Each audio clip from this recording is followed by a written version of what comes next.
രാജ്യത്തിനായി വീരമൃത്യു വരിച്ച ലഫ്റ്റനന്റ് കേണൽ കെ ഇ നിരഞ്ജന്റെ സംസ്കാര ചടങ്ങിൽ കേന്ദ്രമന്ത്രിമാർ പങ്കെടുക്കാതിരുന്നത് വിവാദമാകുന്നു. പൂർണ്ണ സൈനിക ബഹുമതികളോടെ നടന്ന സംസ്കാര ചടങ്ങിൽ സൈനിക ഉദ്യോഗസ്ഥർ മാത്രമാണ് പങ്കെടുത്തത്.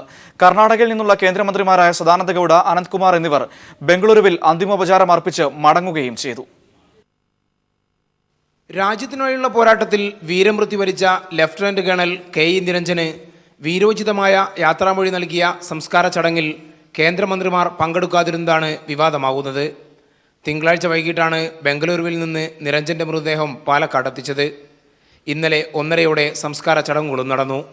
അതായത് 22 മണിക്കൂർ സമയം മൃതശരീരം ജന്മനാട്ടിലുണ്ടായിരുന്നു.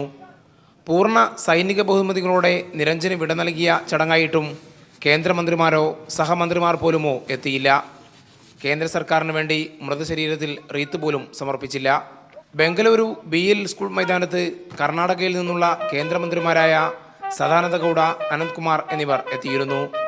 ഇതിലൊരാൾക്കോ പകരം പ്രതിനിധിക്കോ പാലക്കാട്ടേക്ക് എത്താമെന്നിരിക്കെയാണ് സൈന്യത്തിലെ പ്രധാന പദവി വഹിക്കുന്ന ഉദ്യോഗസ്ഥൻ കൊല്ലപ്പെട്ടിട്ടും അനാദരവെന്നോണം വീഴ്ച ഉണ്ടായത്. കണ്ണൂരിൽ RSS പ്രവർത്തകൻ കതിരൂർ മനോജ് കൊല്ലപ്പെട്ടപ്പോൾ എല്ലാ തിരക്കും മാറ്റിവെച്ച് കേന്ദ്ര ആഭ്യന്തരമന്ത്രി രാജ്നാഥ് സിംഗ് എത്തിയിരുന്നു. ഇതുകൂടി ചേർത്ത് വായിക്കുമ്പോഴാണ് കേന്ദ്ര സർക്കാരിൻ്റെ ഭാഗത്തു നിന്നുണ്ടായ വീഴ്ചയുടെ ആഴം വ്യക്തമാവുക.